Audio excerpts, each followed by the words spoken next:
दिनांक 9 अगस्त 2024 की शाम को अनिश्चित काल के लिए सदन जो है, संसद जो है वो स्थगित कर दिया गया, जिससे कि माननीय सुप्रीम कोर्ट द्वारा दिया गया ये असंवैधानिक निर्णय बना रहे और बीजेपी की केंद्र की सरकार की मंशा, जिसकी वकालत उन्होंने सुप्रीम कोर्ट में की थी, वह बनी रहे, जिसके तहत इस देश के समूचे SC व ST वर्गों के लोगों को क्रीमी लेयर के बहाने तथा उनके बीच में उप वर्गीकरण करके उन्हें आरक्षण से ही हमेशा हमेशा के लिए वंचित कर दिया जाए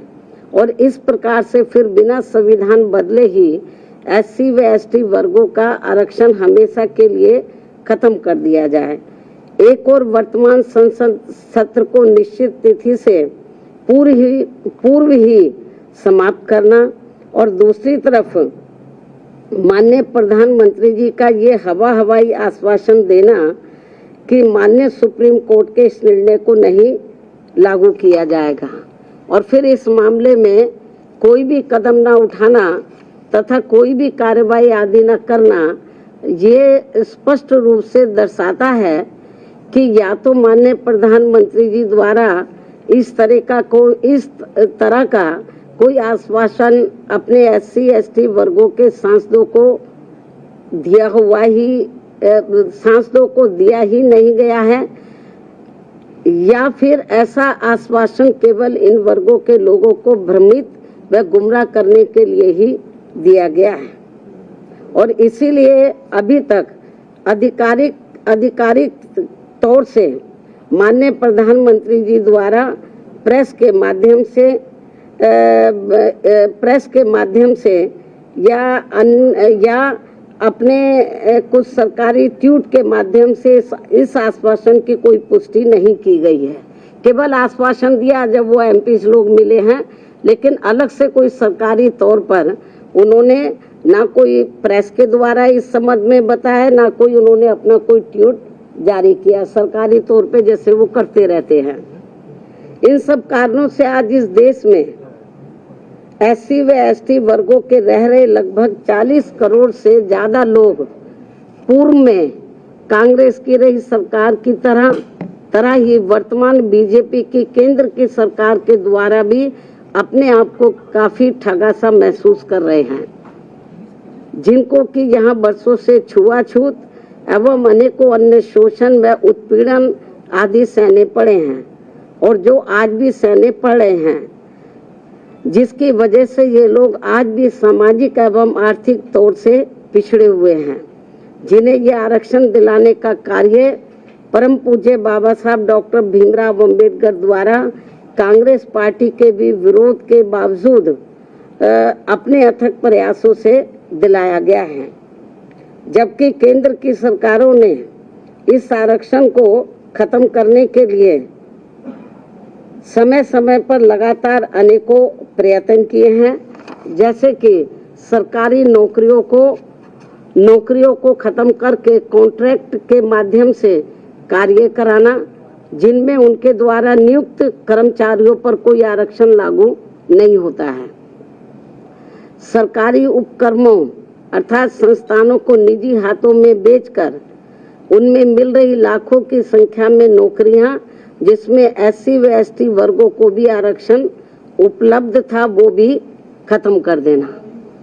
लाखों की संख्या में पदों को खाली करना, देश में लाखों पद जो कि SC व ST वर्गों के लिए आरक्षित थे, उन्हें सालों से खाली रखना और बाद में उन्हें समाप्त करके सामान्य वर्ग को दे देना। पदोन्नति में आरक्षण के लाभ से SC व ST वर्गों के कर्मचारियों को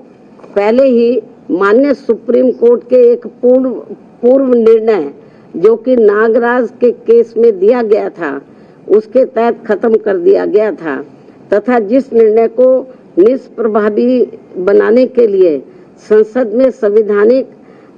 संशोधन विधेयक BSP के अथक प्रयासों से राज्यसभा में तो पारित हो गया था, परंतु उसके बाद वह लोकसभा में आज तक भी पास करने के लिए नहीं लाया गया है और ये वही बिल है जिसको कि समाजवादी पार्टी ने अपने सांसदों के द्वारा कांग्रेस एवं बीजेपी के साथ मिलकर संसद के अंदर ही फाड़ दिया था। और अब इसी प्रकार ही भाजपा की केंद्र सरकार ने अपने वकील अटॉर्नी जनरल के माध्यम से सुप्रीम कोर्ट में उप वर्गीकरण और क्रीमी लेयर के पक्ष में गलत दलीलें दिलवाई थी, जिसकी वजह से ही नागराज के निर्णय की तरह दविंदर सिंह बनाम पंजाब राज्य के केस में भी माननीय सुप्रीम कोर्ट द्वारा दिनांक 1 अगस्त 2024 को आरक्षण के विरुद्ध निर्णय दिया गया है, जिसका सीधा असर ये होने वाला है कि अब संपूर्ण SC व ST वर्गों को आरक्षण प्राप्त नहीं हो सकेगा, क्योंकि इस निर्णय के अंदर ऐसी व्यवस्था कर दी गई है कि अब पूरे देश में राज्य सरकारें अपने अपने राजनीतिक फायदे के हिसाब से SC व ST वर्गों के लोगों को आपस में ही लड़वाने का काम करेंगी और इन वर्गों के लोगों को जीवन भर कोर्ट कचहरी के ही चक्कर लगाने के लिए मजबूर कर देगी और फिर अंत में इनके सभी आरक्षित पद खाली पड़े रहने के कारण या तो ये पद खत्म कर दिए जाएंगे, अन्यथा इन्हें सामान्य वर्ग को ही दे दिया जाएगा। ऐसे में मेरी इस देश के सभी SC व ST वर्गों के सांसदों एवं MLA व MLC तथा अन्य राजनीतिक पदों पर बैठे लोगों से भी, चाहे वो किसी भी पार्टी से चुनकर आए हों, उन सभी से ये कहना है कि ये लोग बीजेपी, कांग्रेस, समाजवादी पार्टी, आम आदमी पार्टी व अन्य पार्टियों की भी SC व ST वर्गों के आरक्षण के विरुद्ध उनकी नीयत व सोच से जरूर सजग हो जाएं, सचेत रहें और अपने मूलभूत संवैधानिक आरक्षण के अधिकारों को खत्म होने से बचाने के लिए एकजुट होकर इसके विरुद्ध अपनी आवाज एक संवैधानिक और शांतिपूर्वक तरीकों से पूरी जोरदारी से उठाएं, वरना अब इस देश के SC व ST वर्गों के लोगों को हमेशा हमेशा के लिए आरक्षण से वंचित कर दिया जाएगा। फिर वो चाहे नौकरियों में आरक्षण हो या किसी राजनीतिक पद के लिए हो, जैसे कि MP व MLA आदि के लिए हो। इसके साथ साथ मेरा ये भी कहना है कि अब समय आ गया है जबकि माननीय उच्च न्यायालय एवं उच्चतम न्यायालय आदि की नियुक्तियों में भी SC व ST वर्गों के लिए पद आरक्षित किया जाए, जिससे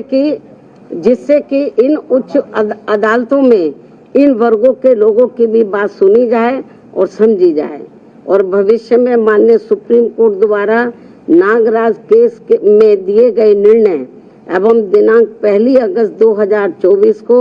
दविंदर सिंह बनाम पंजाब राज्य में दिए गए निर्णय की तरह के अन्य कोई और निर्णय SC व ST वर्गों के विरुद्ध देकर उनके संवैधानिक अधिकारों का हनन न किया जाए। इसके अलावा मेरा सावधानी के तौर पर SC व ST वर्गों के लोगों को ये भी कहना है कि दिनांक 1 अगस्त 2024 को माननीय सुप्रीम कोर्ट के द्वारा SC व ST वर्गों के आरक्षण के मामले में दिए गए निर्णय को लेकर अभी तक भी कांग्रेस पार्टी चुप क्यों बैठी है? अभी तक भी कांग्रेस पार्टी चुप क्यों बैठी है? इन वर्गों को ये भी सोचने की बात है। इस पार्टी के बारे में इन वर्गों को ये भी सोचने की बात है। इसके साथ ही जहां जहां इस पार्टी की यानी कि कांग्रेस पार्टी की अपनी राज्य सरकारें हैं, तो वहां ये पार्टी अभी तक भी अपनी स्थिति क्यों नहीं स्पष्ट कर पा रही है? अर्थात वहां भी ये पार्टी चुप क्यों बैठी है? या फिर ये कहे कि हम इस निर्णय को यानी कि कांग्रेस पार्टी इस निर्णय को ही मानते हैं और इस पर ही अमल करते हैं जो अभी 1 अगस्त 2024 को माननीय सुप्रीम कोर्ट ने दिया है। इसके साथ साथ आम आदमी पार्टी, जिनकी पंजाब व दिल्ली में भी इनकी अपनी सरकार है,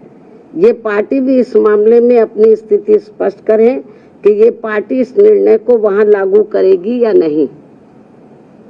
इस प्रकार इन पार्टियों की भी